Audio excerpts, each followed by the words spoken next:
मोहम्मद शहाबुद्दीन के बेटे उसामा की शादी में जिस प्रकार से तेजस्वी और तेज प्रताप यादव दोनों पहुंचे अलग अलग समय पर, उसके बाद फिर जो सियासी गलियारों में एक खबर सी बन गई कि मुस्लिम वोट के लिए तेजस्वी वहां पर पहुंचे हैं। कई लोगों ने यह आरोप लगाए, साथ ही यह आरोप लगाया गया अभी जो बिहार में 2 विधानसभा उपचुनाव होने वाला है, तारापुर और कुशेश्वर स्थान में, इसको लेकर यह आरोप लगाया गया है कि तेजस्वी यादव ओसामा से मिलते हुए इसलिए नजर आए, उनके निकाह पर इसलिए गए कि उनको अभी मुस्लिम वोट की ज़रूरत है। यह एलजेपी के प्रदेश अध्यक्ष जो अल्पसंख्यक मोर्चा के हैं, वो उनका सीधे कहना था कि जिस प्रकार से तेजस्वी का मिलना हुआ, आखिर जब निधन हुआ उस वक्त क्यों नहीं मिले। साथ ही और भी कई नेताओं का यह आरोप है, कांग्रेस के भी तरफ से यह नेता कहे हैं, वहीं कन्हैया की ओर भी मुस्लिम वोट जाने की आशंकाएं तेज है। साथ ही और भी अलग अलग दल के नेता जिस प्रकार से कुशेश्वर स्थान और तारापुर में अपने जमे हुए हैं, वहां पर तेजस्वी की जो पार्टी है आरजेडी, उसको अभी सेकंड दावेदार माना जा रहा है। वहीं कुशेश्वर स्थान में कांग्रेस के दबदबा को लेकर भी खबरें हैं, मगर दोनों जगह पर तमाम जो अलग अलग कैंडिडेट खड़े हैं, इसके कारण से जदयू के कैंडिडेट आगे निकल रहे हैं। तो खबर यही है कि ओसामा की शादी में जिस प्रकार से शहाबुद्दीन का जब निधन हुआ था, तो वहाँ पर तेजस्वी यादव पहुँचते हुए नजर नहीं आए थे, मगर शादी के वक्त जब मिलने के लिए आए तो इसे राजनीति से भी जोड़कर देखा जा रहा है। और अभी ये कहा जा रहा है कि मुस्लिम वोट अब आखिर अगर जाएगा तो कहाँ जाएगा, क्या इस पर एकाधिकार आरजेडी का है या कांग्रेस का?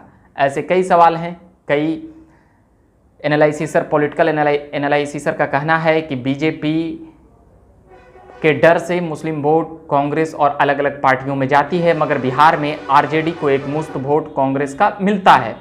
तो अब उसके बाद बात यह है कि क्या तेजस्वी वहां पर इसीलिए गए हैं और ओसामा के समर्थक इसको लेकर नाराज थे कि तेजस्वी यादव निधन के वक्त नहीं आए, और जिस प्रकार से हॉस्पिटल की जो बातें रही मोहम्मद शहाबुद्दीन की, उस वक्त वो आवाज़ उठाते हुए नज़र नहीं आए, मगर अब वह आए हैं।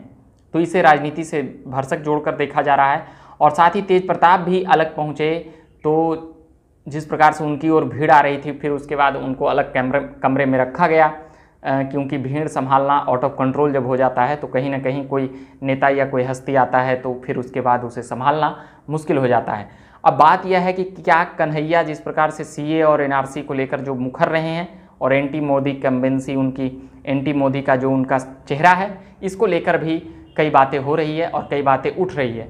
तो कहीं ना कहीं ये तमाम बातें सियासी गलियारे में मुस्लिम वोट का बात को लेकर है। वहीं चिराग पासवान की पार्टी यानी लोक जनशक्ति पार्टी, रामविलास की पार्टी से अल्पसंख्यक मोर्चा के जो प्रदेश अध्यक्ष हैं इमाम गजाली, वह सीधे तौर पर तेजस्वी को और तमाम सियासी दलों को वह कह सकते हैं कि एक प्रकार से सियासी चाल बता दी है। अब देखना यह है कि किधर जाएंगे मुस्लिम वोट, यह भी एक बहुत ही मायने रखने वाली बात है। अभी के लिए मैं फिलहाल इतना ही कहूँगा कि ये तमाम खबरें थी मोहम्मद शहाबुद्दीन के बेटे की ओसामा के निकाह पर।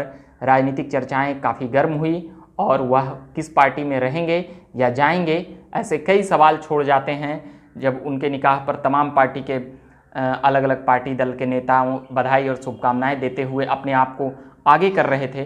तो ये बातें समझ में आती है कि कहीं ना कहीं ओसामा का जो पॉलिटिकल जो अब आगाज़ होने वाला है वह कैसा होगा, और तमाम चीज़ें लोक जनशक्ति पार्टी रामविलास की तरफ से भी बुलावा जा रहा है कि हमारी पार्टी में आए। आरजेडी में तो उनके पिताजी रहे हैं और लालू प्रसाद के काफ़ी घनघोर समर्थक रहे हैं, भले वह जेल में चले जाएं या अंतिम वक्त तक भी लालू प्रसाद यादव को वह अपने राजनीतिक गुरु मानते थे। तो हम इन तमाम मुद्दों और बातों में करते रहेंगे। फिलहाल आप बने रहिएगा झकास भारत के साथ। हमें जब भी वक्त मिलेगा हम बिहार के पॉलिटिकल अपडेट से रूबरू कराते रहेंगे और भी खबरें लाते रहेंगे। अभी के लिए मैं कहूँगा, मेरा नाम हुआ रविकांत। धन्यवाद।